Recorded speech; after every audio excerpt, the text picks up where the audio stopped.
104.5 The Team, your home for New York Yankees baseball. And thanks to Tech East Fire and Water Restoration, your best way back to normal. Visit them online, tefirewater.com. We are joined by the man, the myth, the legend, Buster Olney. Buster, little baseball, a little important baseball this weekend, huh?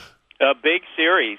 Look, I've been thinking about it the last week or so. I mean, really, this is the most important, I think, set of regular season games, and I'm not just talking about this series, but all season long between the Red Sox and the Yankees, really since 1978. Because, in the last 20 years, for the most part, if you were the Red Sox and the Yankees both had an idea that they would probably make the playoffs if they would play well, and it wasn't that big of a deal. But now, with the way that the playoff structure is, where if you don't win the division, you get the one-game playoff, man, Red Sox-Yankees this year is going to be a big deal because two of these, these teams are two of the three best teams in baseball right now, and yet we know this. One of them is going to wind up playing a one-game wild card to continue their season, which is why I think both teams are going to be ramped up for this series and for the games the rest of the year. So, Buster, it's safe to say you completely understand why Sessa pitched yesterday, and anybody who criticized that's just out of their mind. Yeah. We just got off a conference. I don't think he'd mind if I tell this story, but we just got off our Sunday Night Baseball conference call, and Alex Rodriguez mentioned some of the speculation that other guys might pitch, and he was like, "Are you kidding? Like the Steinbrenner family is going to let somebody besides Luis Severino take the ball? Are you kidding?"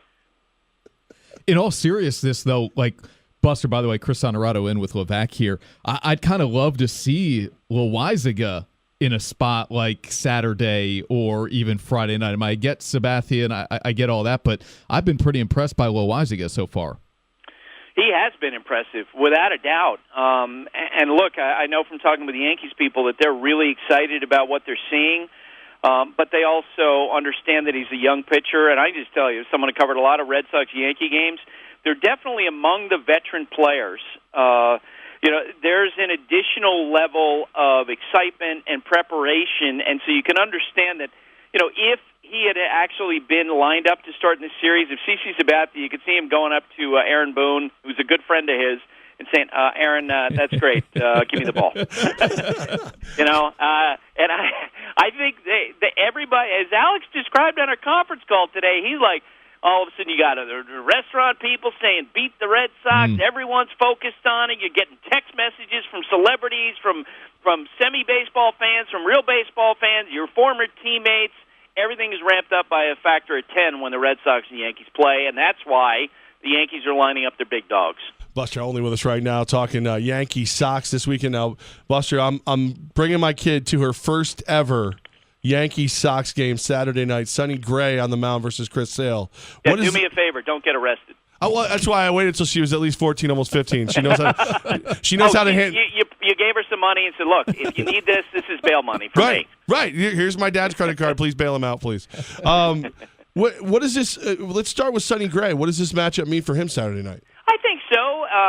Look, and we'll get to David Price in a second. I think it's bigger for him, but let's face it, among Yankee fans like yourself, there are some questions about Sonny Gray, and is he ready for prime time? Is he ready for the big games? Is he someone who can be trusted in big games? We certainly have seen stretches this year in which games in which he's really trusted his stuff, and he's been aggressive, and then there have been times when he's played better lineups when it feels like he's picking around the edges of the strike zone.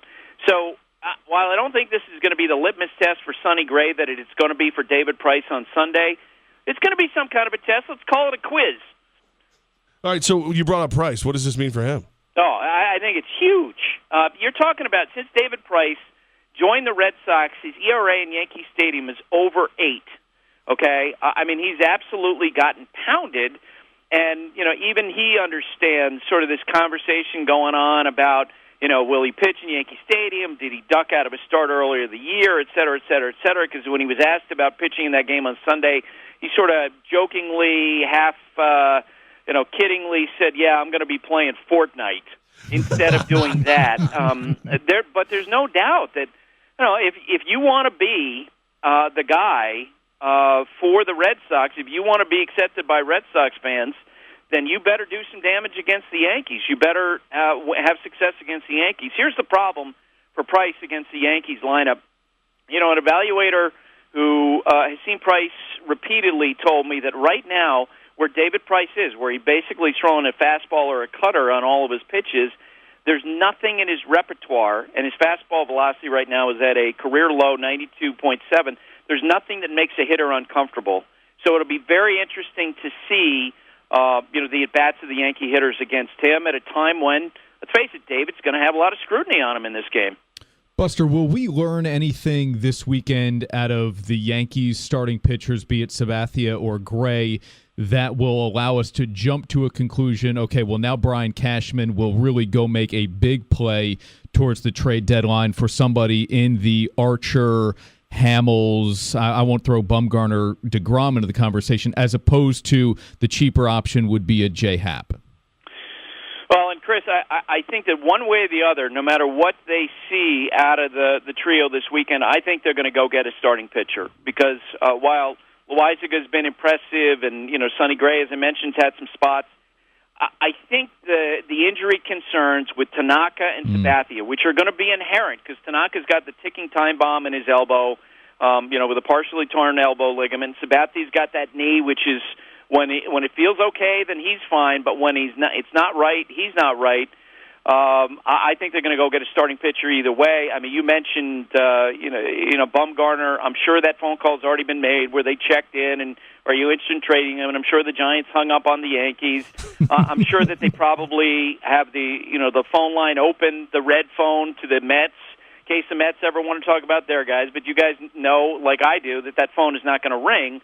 I actually think that J-Happ is the best of the available options after that because of how he's throwing. He's so much like, and Levack, like I am, is old enough to remember this, he feels like Jimmy Key, this generation's version of Jimmy Key, where you're talking about a veteran lefty who knows what he's doing. He seems to get more comfortable as he gets older. He learns about himself. Nothing upsets him. He's very easygoing. And, the Yankees have a long history of acquiring left-handers for their park. I think that's who they're going to wind up with before the trade deadline. Buster Olney with us right now, 104.5 The Team, brought to you by Tech East Fire and Water Restoration. Buster, I have become the target of Yankee fans, of all people. Can you believe it? They've turned on one of their own. They have, because I look at a guy like Clint Frazier, I look at a guy like Brandon Drury, and I think that they'll ultimately be the big pieces used to bring back an arm. Yes, I would 100% agree with you. Look, during the wintertime, when the Yankees were talking, the Astros and the Yankees were talking about, okay, who's going to get Garrett Cole, the guy that the Yankees were willing to give up at that time was Clint Frazier. And, they weren't willing to give up Andujar. I think at this point with Brandon Drury, the Yankees certainly fully understand that the longer that he stays in the minor leagues, he hemorrhages value. And I got to believe that, they're looking at Andujar and what he's doing this year. And while you always have to protect yourself against injury, Drury's not a part-time player. He's an everyday major league player. And I suspect that the Yankees, if some team asked about Drury, put it this way, I don't think they're going to refuse to make the deal because they won't put him in the deal. I think now is the right time to move him. It's just clear that you've rubbed off on me. That's almost exactly what I said. I can be taught, Buster. Buster, I've got a weird one for you. Okay. I've always thought if I could be Major League Baseball commissioner for a day, or if I got to make one change, it would be that we wouldn't have the managers wearing these ridiculously full uniforms. As I mentioned to you off the air, I'm a Braves fan, and you're picturing Bobby Cox in a full uniform. It's just a little absurd. A really full uniform. So that's what I'm saying. So my question is, I haven't yet seen, I feel like in my mind anyway, I haven't yet seen Aaron Boone in the full-on jersey. He's got the short-sleeve windbreaker thing going on. Is he wearing a jersey underneath that? If he isn't, he's not going to tell you. Yeah. Because we know that, and I'm sure you remember this, but Terry Francona actually used to run afoul of the commissioner's office because they do have a rule requiring a full uniform. But Tito, and I don't think he'd mind if I tell you this because he's talked about it, he had some physical problems with the circulation.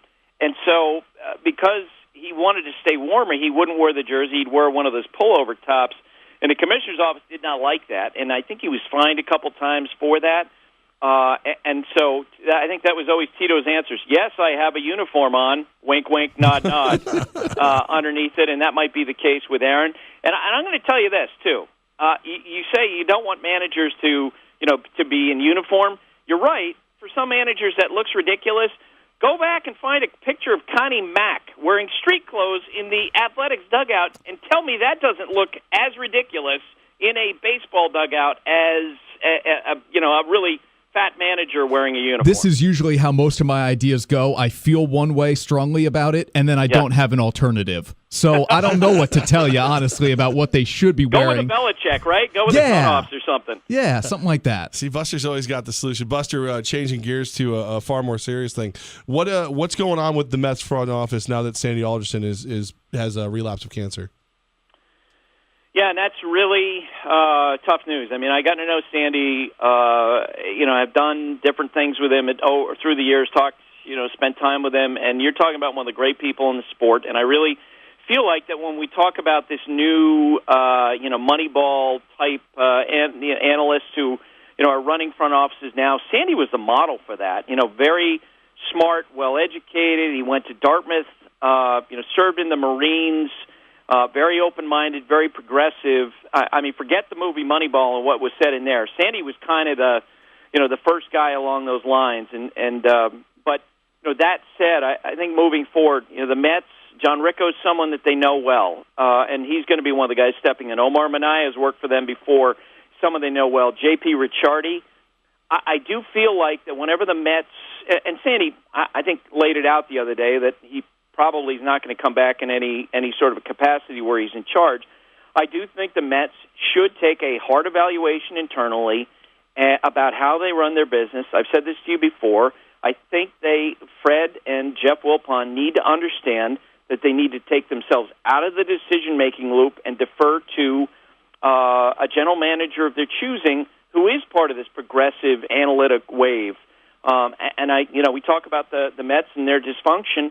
I think that's been part of the problem. I know that because I've talked to people in the organization who feel afraid to make decisions because of folks up top coming in and getting involved in it, and that's not a great way to run a baseball team in 2018. Cowboys fans have been waiting for Jerry Jones to remove himself from a position like that for a long time. Buster, in Gaz's place, who, by the way, Gaz said, did he not, Levack, that the Braves would make a wild card this year? Yeah. I laughed at him, even as a Braves fan. Can you tell me something good about my Braves?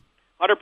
The fact that the Nationals are kind of slogging along, because idiots like me were saying, hey, this is the prohibitive favorite in the National League East, and they have not taken control of the division. Bryce Harper's struggling. The starting pitching is kind of beat up right now, and as each day goes by and the Nationals are not taking control of that division, the Braves and the Phillies come into the mix. The Phillies can add a lot of help before the trade deadline because they have a ton of payroll flexibility. The Braves have those dynamic young players. Ronald Acuna Jr. is expected back in the lineup, as you know, on Friday. And my son, 14 years old, he is a huge Braves fan, the only one in Westchester County. Love him. I'm sure. So you guys will be rooting for Acuna as he comes back and feeling like your team's pretty dangerous. Love it. Yeah, see, there's more Braves fans in this area now because Ian Anderson gets drafted to them, and now Kevin Herter from the same high school locally is a part of the Hawks. So there's a lot of Atlanta fans all of a sudden popping up around me, Buster. And up around you, but down where I am, my son is one of those obnoxious Braves fans. Like I was an obnoxious Dodger fan growing up in Vermont because he wears his Freddie Freeman shirt to school all the time, especially after the Mets lose. All right, so Buster, I know where you're going to be Sunday night. You're going to be at the stadium for Severino Price. I can't wait. Are you gonna... It's their Sunday night game, and everyone's saying, oh, Red Sox, Yankees, Sunday night. We see it all the time. This is our first one of the year.